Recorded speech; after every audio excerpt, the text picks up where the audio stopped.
इस वीडियो में सामान्य अध्ययन प्रैक्टिस सेट पेपर देखने वाले हैं। तो चलिए शुरू करते हैं। कहता किसी तारे की दीप्ति किस प्रकार किस पर निर्भर करती है। तो इसका राइट आंसर होगा सी ऑप्शन, यानी उसके आयाम, तापमान और पृथ्वी से उसकी दूरी पर।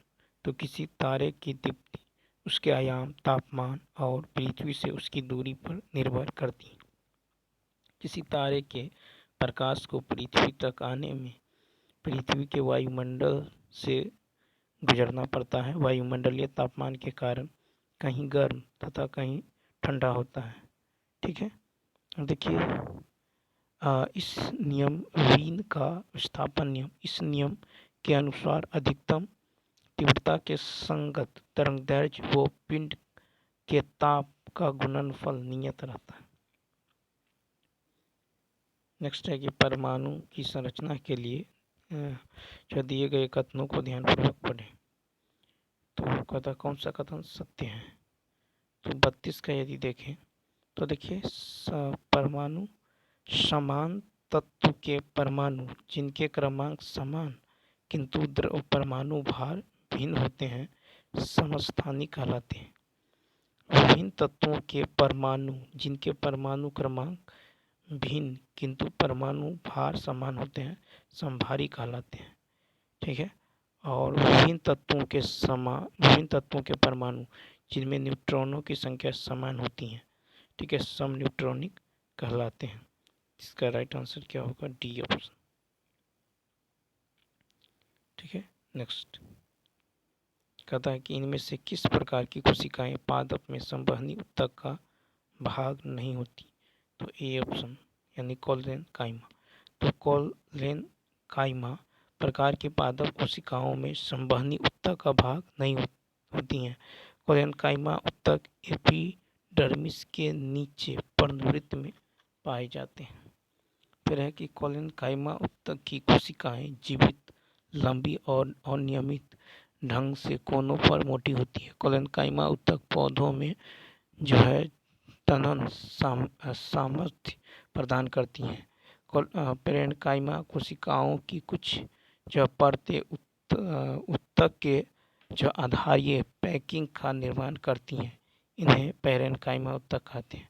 पेरेन्काइमा ऊतक का मुख्य कार्य प्रकाश संश्लेषण की कार्यविधि द्वारा स्टार्च का निर्माण करना है। महिला के लिए सर्वोत्तम आहार क्या है। 34 का सी, आहार विशेषज्ञ द्वारा निर्धारित विशेष आहार। गर्भवती महिला के लिए सर्वोत्तम आहार है कि आहार विशेषज्ञ द्वारा निर्धारित जो विशेष आहार है। गर्भवती होने पर खाने के लिए सर्वोत्तम खाद्य सामग्री है आपको ब्रोकली, मसूर की दाल, पालक, अखरोट। कहता अम्लीय क्षार को जल में मिलाने पर क्या होगा। तो डी ऑप्शन। तो देखिए अम्ल या क्षार को जल में मिलाने पर घटना होगा कि प्रति इकाई आयतन में आयनों की सांद्रता में कमी। दूसरा बिलियन, ठीक है, उसके बाद है कि बिलियन प्रति इकाई आयतन में सांद्रता में कमी और बिलियन तनु हो जाएगा। ठीक है, बिलियन क्या होगा, तनु हो जाएगा। तो वे पदार्थ जो अपने जलीय विलयन में हाइड्रोजन के धनायन उत्पन्न करते हैं अम्ल कहलाते हैं। लॉरी और ब्राउनस्टेड के अनुसार अम्ल वे पदार्थ हैं जो किसी दूसरे पदार्थ को प्रोटीन दे सकता है। ठीक है, HCl प्लस H2O ये बनाएगा H3O प्लस Cl माइनस। अम्ल धातुओं से अभिक्रिया कराने पर हाइड्रोजन गैस मुक्त होती है। अम्ल क्षारों से अभिक्रिया करके लवण व जल बनाता है। नेक्स्ट क्वेश्चन है कि फेफड़ों में कोशिकाओं के होने का क्या कारण है। 36 का सी, यानी पृष्ठीय क्षेत्रफल में वृद्धि। तो फेफड़ों में कोशिकाओं के होने का कारण है कि पृष्ठीय क्षेत्रफल में वृद्धि करना। ठीक है, तो एल्वियोली ऑक्सीजन लेने के लिए फैलती हैं। जब सांस छोड़ते हैं तो एल्वियोली CO2 को बाहर निकालने में सिकुड़ जाती है। कहता निम्न में से किस कारण से आयनिक यौगिकों के गलनांक और क्वथनांक अत्यधिक होते हैं। तो सी ऑप्शन। तो देखिए, प्रबल अंतर आयनिक आकर्षण को भंग करने के लिए ऊर्जा की बड़ी मात्रा की आवश्यकता की वजह से आयनिक यौगिकों के गलनांक और क्वथनांक अत्यधिक होता है। आयनिक यौगिक की विशेषता है कि ये यौगिक धन और ऋण आवेश युक्त आयनों के बने होते हैं। इनके द्रव्यमान और क्वथनांक उच्च होते हैं। ये जल में प्रायः विलय, किंतु बेंजीन, एसीटोन, कार्बन डाइसल्फाइड और कार्बन टेट्राक्लोराइड जैसे कार्बनिक विलायकों में अविलय होते हैं। ये द्रवित या जलीय विलयन की अवस्था में विद्युत के सुचालक होते हैं। कहता है कि जैव निम्नीकरण पदार्थों के बारे में विचार करने पर इनमें से कौन सा जो एक विनिष्ट गुण मौजूद होता है, अर्थात इसका पी, यानी वे सभी मूलतः जैविक होते हैं। जैव निम्नीकरणीय पदार्थों के बारे में विचार करने पर उनमें सभी जो है मूलतः जैविक होते हैं, एक विनिष्ट गुण मौजूद होता है। जैव निम्नीकरणीय कचरे का उपयोग जो ऊर्जा, खाद, कंपोस्ट और बायोगैस के उत्पादन के लिए किया जाता है। जैव निम्नीकरणीय कचरा जैव भू रासायनिक चक्र का हिस्सा बन जाता है। जैव निम्नीकरणीय कचरा रोगाणुओं द्वारा विघटित और अवक्रमित होता है। जैव अनिम्नीकरणीय कचरा को रोगाणुओं द्वारा विघटित नहीं किया जा सकता। कहता हाल ही में चर्चा में रहे स्थलों से संबंधित जोड़े को चुने। 40 का डी ऑप्शन। तो देखिए, फुटाला झील महाराष्ट्र तथा रुसोमा, ठीक है, रुसोमा ऑरेंज फेस्टिवल नागालैंड जो है ये सही सुमेलित है। तो रुसोमा ऑरेंज फेस्टिवल नागालैंड, ठीक है। फुटाला झील ये है महाराष्ट्र, ठीक है। महाराष्ट्र के नागपुर स्थित फुटाला झील पर महाराष्ट्र सरकार द्वारा मेट्रो निर्माण गतिविधि के लिए रोक लगा दिया गया है। हाल ही में रुसेमा ऑरेंज फेस्टिवल नागालैंड में मनाया गया है। पाकिस्तान और अफगानिस्तान के बीच तोरखम सीमा रेखा को हाल ही में परिचालन शुरू किया गया है और सलालगंज झील हैदराबाद में स्थित। कहता है कि युवाओं को आईटी कौशल से सशक्त बनाने के लिए तमिलनाडु ने किसके साथ साझेदारी की है? बी, तो ओरेकल। तमिलनाडु ने युवाओं को आईटी कौशल से सशक्त बनाने के लिए ओरेकल के साथ जो साझेदारी की है। इस सहयोग का उद्देश्य राज्यों में युवाओं को सूचना प्रौद्योगिकी में जब प्रशिक्षण प्रदान करके उनकी रोजगार क्षमता को बढ़ाना।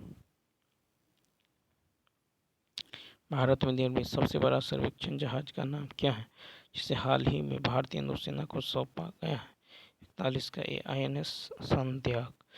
तो भारत में निर्मित सबसे बड़ा सर्वेक्षण जहाज INS संध्याक को हाल ही में भारतीय नौसेना को सौंपा गया है। 2024 में INS सुमेधा के द्वारा ऑपरेशन संकल्प के तहत ईरानी मछली पकड़ने वाले जहाज जल कंबर को बनाया है, ठीक है, जहाज अल कंबर को बनाया है। छात्रों को उनकी ऑनलाइन शिक्षा में सहायता हेतु ई अधिगम योजना किस राज्य में शुरू किया गया है? 42 का भी हरियाणा।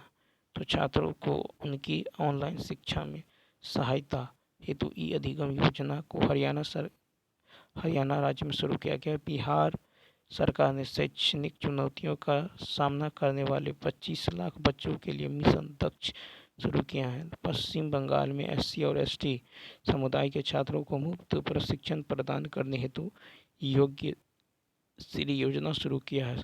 तमिलनाडु सरकार ने 5वीं से 12वीं कक्षा तक के पढ़ने वाले छात्रों को 1000 रुपये प्रति माह की वित्तीय सहायता हेतु पुदुमाई पेन योजना शुरू की।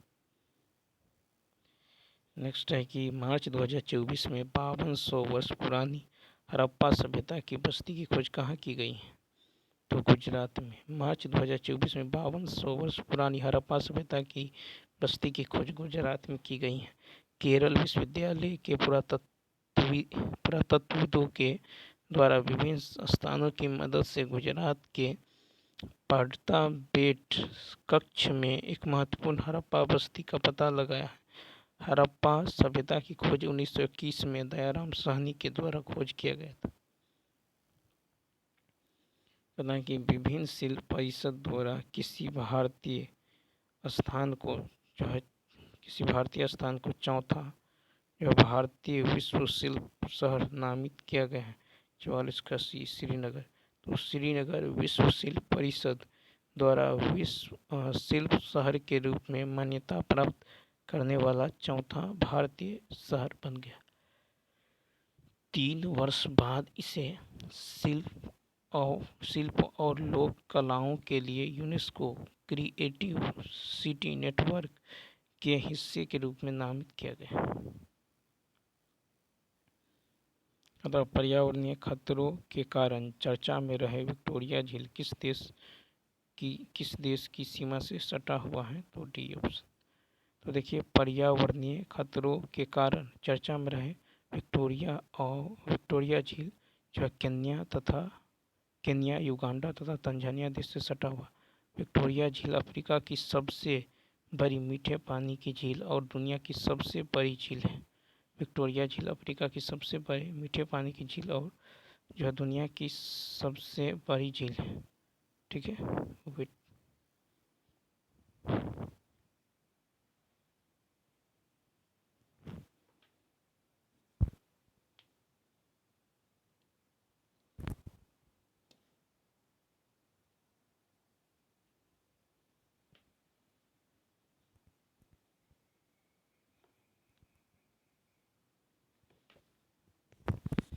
तो यहाँ पे देखिए क्वेश्चन नंबर 45 में है कि विक्टोरिया झील अफ्रीका की सबसे बड़ी मीठे पानी की झील और दुनिया की दूसरे सबसे बड़ी झील है। हाल ही में विक्टोरिया झील जो है कई पर्यावरणीय समस्याओं से जूझ रहा है, जिसके कारण 45 मिलियन लोगों की आजीविका प्रभावित हो रही है। विक्टोरिया झील विश्व की सबसे बड़ी उष्णकटिबंधीय झील है।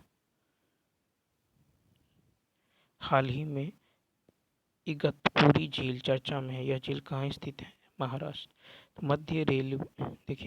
मध्य रेलवे ने पश्चिमी घाट महाराष्ट्र में स्थित जो इगतपुरी झील में 10 मेगावाट क्षमता का एक तैरता हुआ सौर संयंत्र स्थापित किया है, जो भारतीय रेलवे द्वारा अपनी तरह की पहली पहल है। मध्य रेलवे ने हमेशा अपनी आकर्षण जो आवश्यकताओं के लिए स्वच्छ और नवीकरणीय ऊर्जा को चुनने में सक्रिय भूमिका निभाई है और इसे पूरा करने के लिए कई जो साहसिक कार्य और क्रांतिकारी कदम उठाए गए।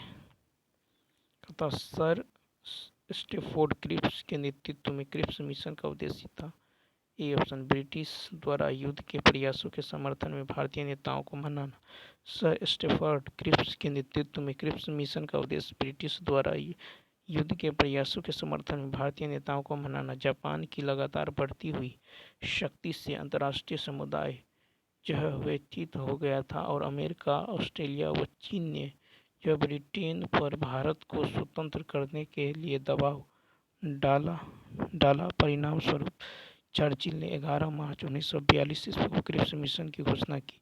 23 मार्च 1942 ईस्वी को क्रिप्स मिशन भारत आया।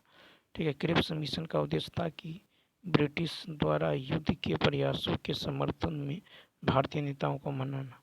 दूसरे शब्दों में हम कह सकते हैं कि इसका वास्तविक उद्देश्य युद्ध में भारतीयों का सहयोग प्राप्त करने हेतु उन्हें फुसलाना था। क्रिप्स मिशन के साथ आधिकारिक वार्ताकार पंडित जवाहरलाल नेहरू तथा मौलाना अबुल कलाम आज़ाद थे। क्रिप्स मिशन में वास्तव में अनौपचारिक जो औपनिवेशिक स्वराज के लिए भी कोई तिथि निश्चित नहीं की गई थी। ठीक है। इसी कारण महात्मा गांधी द्वारा इस प्रस्ताव को दिवालिया बैंक द्वारा भविष्य की तिथि में भुनाने वाला बैंक यानी पोस्ट डेटेड चेक कहा गया था। महात्मा गांधी ने किस पुस्तक में लिखा है कि भारत में ब्रिटिश शासन भारतीयों द्वारा जो किए गए विस्तारित सहयोग का परिणाम था? तो हिंद स्वराज। महात्मा गांधी ने हिंद स्वराज में लिखा है कि भारत में ब्रिटिश शासन भारतीयों द्वारा किए गए विस्तारित सहयोग का परिणाम है। हिंद स्वराज पुस्तक 1909 में गांधी जी द्वारा लिखी गई थी। हिंद स्वराज मूलतः गुजराती भाषा में लिखी गई है। हरिजन पत्र के संपादक महात्मा गांधी थे। इन्होंने इस पत्र का प्रथम अंक 11 फरवरी 1933 ईस्वी को यरवदा जेल पुणे से प्रकाशित किया। इसके अतिरिक्त गांधी जी ने गुजराती भाषा में हरिजन बंधु व हिंदी भाषा में हरिजन सेवक समाचार पत्रों का भी प्रकाशन किया है। गांधी जी ने क्रिप्स प्रस्ताव के बारे में बोला कि यह एक आगे की तारीख का चेक है जिसका बैंक नष्ट होने वाला है। ठीक है। महात्मा गांधी के राजनीतिक गुरु गोपाल कृष्ण गोखले थे। गोपाल कृष्ण गोखले के आध्यात्मिक और राजनीतिक गुरु जो है MG रनाडे थे। रविन्द्रनाथ टैगोर को सर्वप्रथम महात्मा गांधी ने गुरुदेव कहकर संबोधित किया। महात्मा गांधी को सर्वप्रथम राष्ट्रपिता कहकर संबोधित सुभाष चंद्र बोस ने किया। भारत के आज़ादी के समय महात्मा गांधी कलकत्ता में थे। 1915 ईस्वी में अंग्रेज सरकार ने केसर हिंद की उपाधि से महात्मा गांधी को सम्मानित किया। अखिल भारतीय मुस्लिम लीग ने लाहौर प्रस्ताव को वर्ष खालिस्तान में अंगीकृत किया। तो 1940 अखिल भारतीय मुस्लिम लीग ने लाहौर प्रस्ताव को वर्ष 1940 में जो अंगीकृत किया। मुस्लिम लीग ने 22 दिसंबर 1939 को मुक्ति दिवस के रूप में मनाया। डॉक्टर अंबेडकर ने धन्यवाद दिवस के रूप में मनाया। ठीक है। कांग्रेस राज्यों में मंत्रिमंडलों के त्यागपत्र देने के कारण मुस्लिम लीग ने मुक्ति दिवस मनाया। 1940 के लाहौर अधिवेशन में मुस्लिम लीग ने 2 राष्ट्र का प्रस्ताव पारित किया। मुस्लिम लीग ने 16 अगस्त 1946 ईस्वी को जो सीधी अथवा प्रत्यक्ष कार्रवाई दिवस मनाया। सर्वप्रथम प्रत्यक्ष का जो है कार्यवाही दिवस कलकत्ता में मनाया गया। इस समय बंगाल में मुस्लिम लीग की सरकार थी। बंगाल के मुख्यमंत्री एस सोहरावर्दी था। प्रत्यक्ष कार्रवाई दिवस के परिणाम स्वरूप बंगाल, बिहार और पंजाब में भयंकर हिंदू मुस्लिम दंगे हुए। ठीक है। और पाकिस्तान की मांग 23 मार्च 1940 को जो है मुस्लिम लीग ने लाहौर अधिवेशन में किया। जब सुभाष चंद्र बोस ने भारतीय राष्ट्रीय कांग्रेस के अध्यक्ष पद से इस्तीफा दिया तो इस पद पर प्रस्ताव किसे दिया गया? 50 को होगा सी, डॉक्टर राजेंद्र प्रसाद। तो जब सुभाष चंद्र बोस ने भारतीय राष्ट्रीय कांग्रेस के अध्यक्ष पद से इस्तीफा दिया तो इस पद पर प्रस्ताव राजेंद्र प्रसाद को दिया गया। 1938 के कांग्रेस के हरिपुरा गुजरात अधिवेशन में सुभाष चंद्र बोस कांग्रेस में पहली बार अध्यक्ष बने और 1939 के त्रिपुरी मध्य प्रदेश अधिवेशन में वे महात्मा गांधी जी द्वारा समर्पित पटाभी सीतारमैया को पराजित कर कांग्रेस के दूसरी बार अध्यक्ष बने थे। परंतु कार्यकारिणी के गठन के प्रश्न पर गांधी जी से मतभेद के कारण इन्होंने त्यागपत्र दे दिए, जिसके बाद डॉक्टर राजेंद्र प्रसाद कांग्रेस के अध्यक्ष बने। 1939 में त्रिपुरी संकट के कारण बाद कांग्रेस की अध्यक्षता से त्यागपत्र के पश्चात सुभाष चंद्र बोस ने फॉरवर्ड ब्लॉक की स्थापना की। 1929 में जवाहरलाल नेहरू ने लाहौर अधिवेशन की अध्यक्षता की, जिसमें पूर्ण स्वराज की मांग की गई। भारत के आज़ादी के समय भारतीय राष्ट्रीय कांग्रेस के अध्यक्ष जो आचार्य JB कृपलानी थे। कौन सा विकल्प सही नहीं है? A option. करो या मरो का नारा महात्मा गांधी जी ने दिया था। भारत छोड़ो आंदोलन की शुरुआत 9 अगस्त 1942 को हुई। इसी आंदोलन में गांधी जी ने करो या मरो का नारा दिया था। ठीक है। अब देखिए, कहता है कि एक धर्म, एक जाति और एक भगवान मानव जाति के लिए, ये नारायण गुरु का है। वापस भेदों की ओर लौटो, स्वामी दयानंद सरस्वती। जय जवान जय किसान, लाल बहादुर शास्त्री। आराम हराम है, जवाहरलाल नेहरू। जय हिंद, दिल्ली चलो। तो जय हिंद और दिल्ली चलो, सुभाष चंद्र बोस। तथा भारतीय रेलवे ने विविध संस्कृतियों के लोगों को एक साथ लाकर भारत की स्वतंत्रता संग्राम में योगदान किया था। तो यहाँ हो जाएगा 52 का ए, महात्मा गांधी। तो भारतीय रेलवे ने जो है विविध जो संस्कृतियों के लोगों को एक लाकर भारत के स्वतंत्रता संग्राम में जो है योगदान किया था। ठीक है। उपयुक्त कथन महात्मा गांधी का। फिर कहा था महात्मा गांधी का रेलवे के संदर्भ में कथन भारतीय स्वतंत्रता आंदोलन में रेलवे के योगदान से भारतीय रेलवे ने भारत के एकीकरण में अहम योगदान दिया।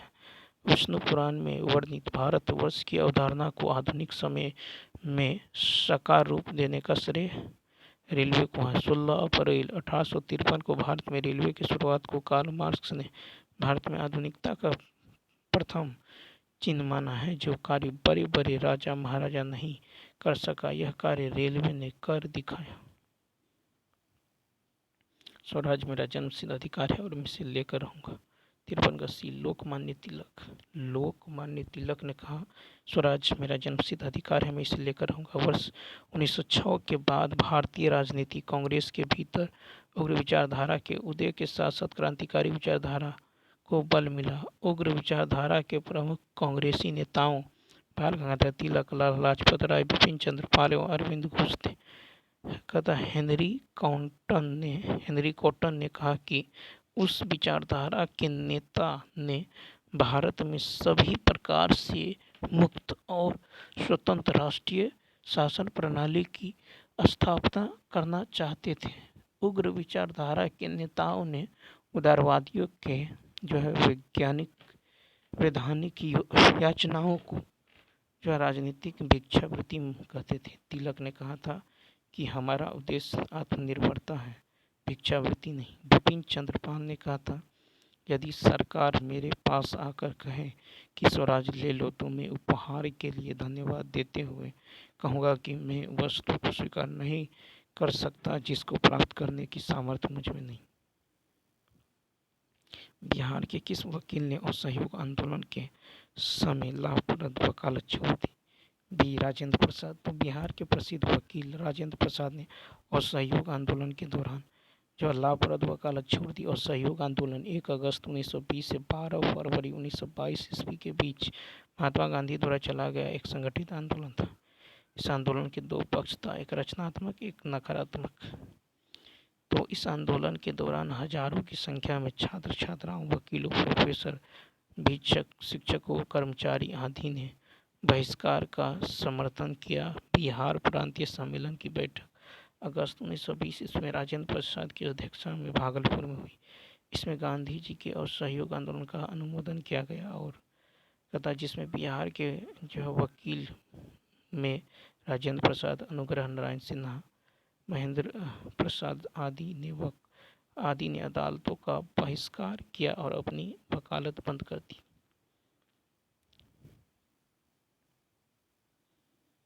नेक्स्ट क्वेश्चन है कि साल्टोरो कांगड़ी चोटी किस सीमा पर स्थित है?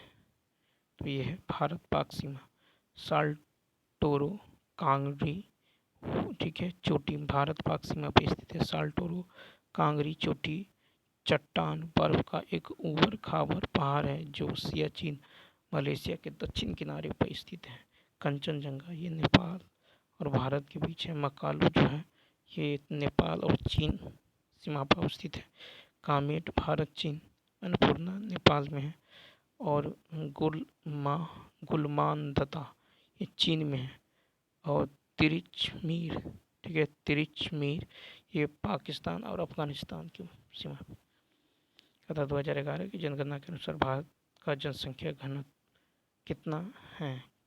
इसका राइट आंसर होगा ए, 382 व्यक्ति प्रति वर्ग किलोमीटर। 2011 की जनगणना के अनुसार भारत का जनसंख्या घनत्व 382 व्यक्ति प्रति वर्ग किलोमीटर है।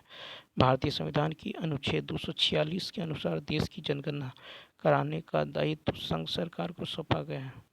फिर 2011 की जनगणना यानी 15वीं जनगणना तथा स्वतंत्र भारत की 7वीं जनगणना थी। भारत में जनगणना सर्वप्रथम 1872 में लॉर्ड मेयो के कार्यकाल में हुआ था। भारत में नियमित जनगणना की शुरुआत 1881 में लॉर्ड रिपन के कार्यकाल में हुई है। 2011 की जनगणना के अनुसार सर्वाधिक जनसंख्या घनत्व वाला राज्य बिहार 1106 तथा न्यूनतम जनसंख्या घनत्व वाला राज्य है अरुणाचल प्रदेश 17। ग्रामीण क्षेत्रों में जो सर्वाधिक साक्षरता वाला राज्य केरल। गुजरात से अरुणाचल प्रदेश के समय में खालिस्तान के समय के पक्ष का अंतराल होता है 2।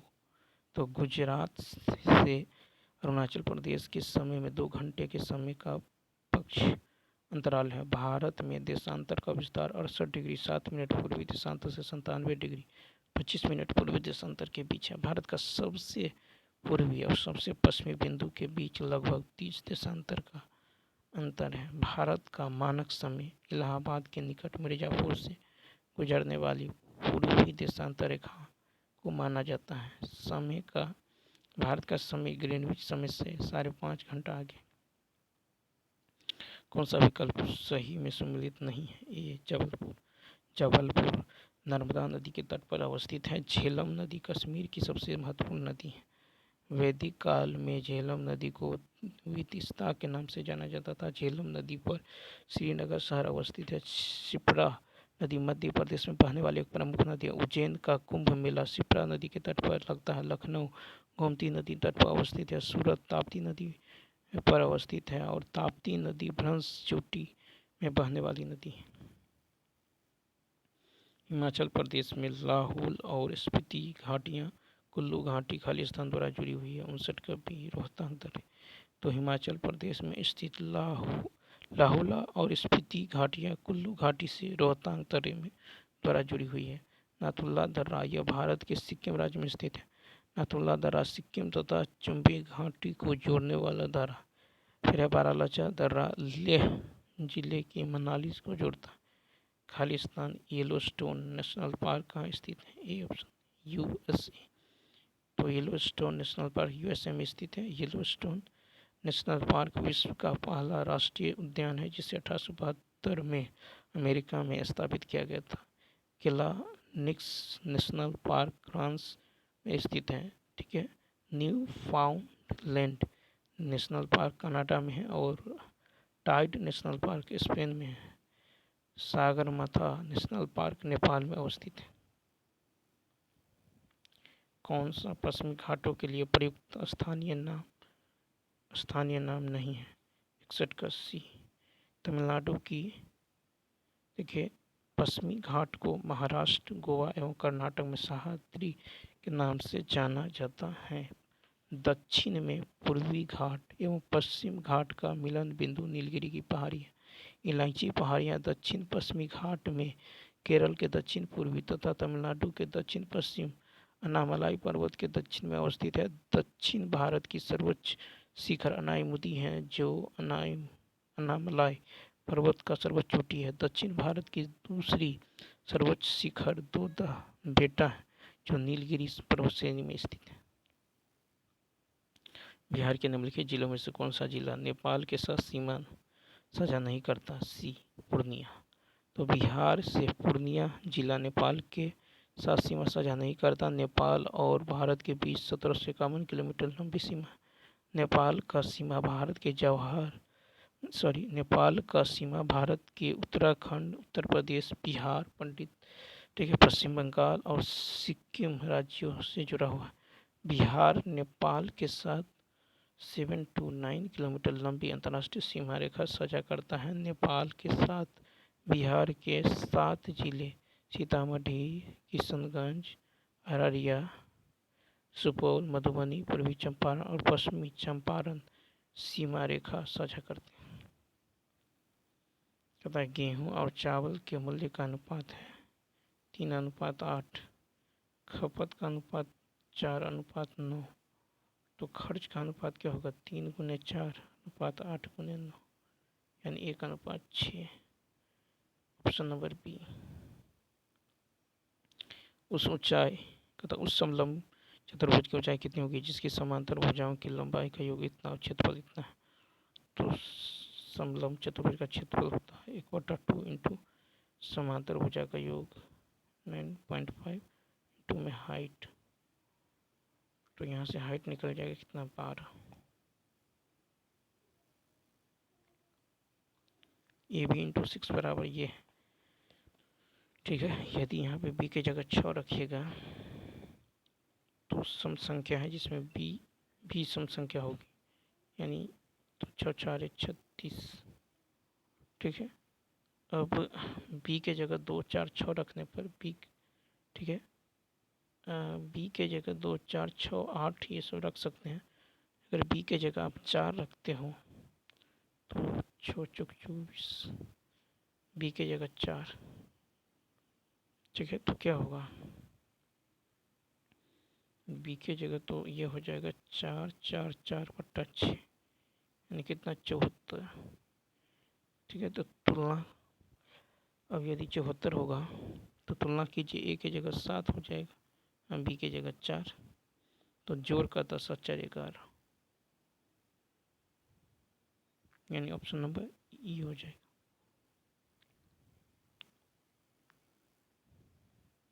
कहता है कि C D L X M का सही क्रम, तो देखिए एक्स मतलब होता है 10, एल मतलब होता है 50, सी मतलब होता है 100, डी मतलब होता है 500, एम मतलब होता है 1000, एम मतलब 1000। तो यहाँ पे राइट आंसर क्या होगा, तो राइट आंसर होगा कि m greater than d greater than c greater than l greater than x, या फिर ये कर सकते हैं कि एक्स जो है less than L less than D less than M, option number D. Next question देखिए, कहता है कि आंकड़ों की मध्य का दे दिया गया है। ठीक है, और ये आरोही क्रम में है, तो देखिए 1 2 3 4 5 6 7 8 9 10 तो है, तो 4 इधर छोड़ दीजिए और 4 इधर छोड़ दीजिए, दोनों को जोड़िए, तो 2x + 2/2, इसी का मान है 63, x + 1 बराबर 63, x बराबर कितना होगा 62, C option. sin theta plus cos theta √3 है, tan theta plus cot theta, तो यहाँ पे दोनों और स्क्वायर कीजिएगा, तो क्या हो जाएगा, sin स्क्वायर थीटा जोड़ cos square theta 1 + 2 sin theta cos theta.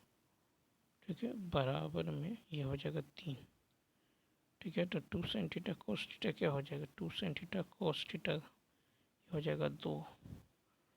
ठीक है, 3 में से गया 2, ये 2 और 2 कैंसिल, इस sin थीटा cos थीटा 1 हो जाएगा।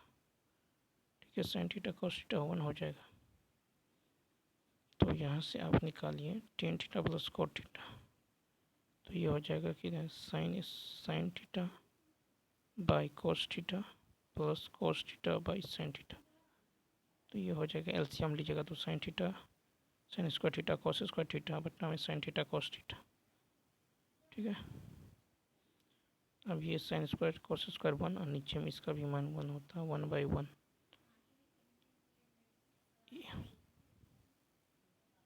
कहता है एक विक्रेता 5 रुपये में 8 नग के हिसाब से एक निश्चित संख्या में जो है केले खरीदता है और उन्हें 8 में रुपये में 5 के नग के हिसाब से बेच देता है, तो 8 नग का क्रय मूल्य 5 है, एक नग का होगा 5/8। ठीक है, फिर 5 नग का विक्रय मूल्य 8 है, तो एक नग का विक्रय मूल्य 8/5, तो यहाँ से लाभ निकाल लीजिए, तो लाभ रहा विक्रय मूल्य घटे क्रय मूल्य बटा में क्रय मूल्य गुना में 100, यानी ये हो जाएगा कितना 156%। अतः यदि समीकरण इतना बराबर 0 का मूल 3 है तो द्विघात समीकरण इतना के मूल समान है, तो क्यू का मान,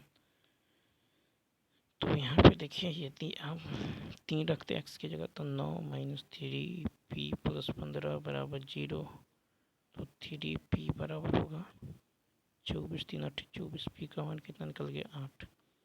ठीक है, p का मान 8, अब कहता है मूल समान है, तो क्या होगा p का मान 8, यानी b² - 4 ac बराबर 0, 8 का स्क्वायर 64 बराबर 4q। ठीक है, बराबर 4q 16 चौका 64, तो q का मान कितना निकल गया 16, यानी ऑप्शन नंबर सी। तो चलिए दोस्तों, इस वीडियो में इतना ही, मिलते हैं नेक्स्ट वीडियो में। थैंक्स।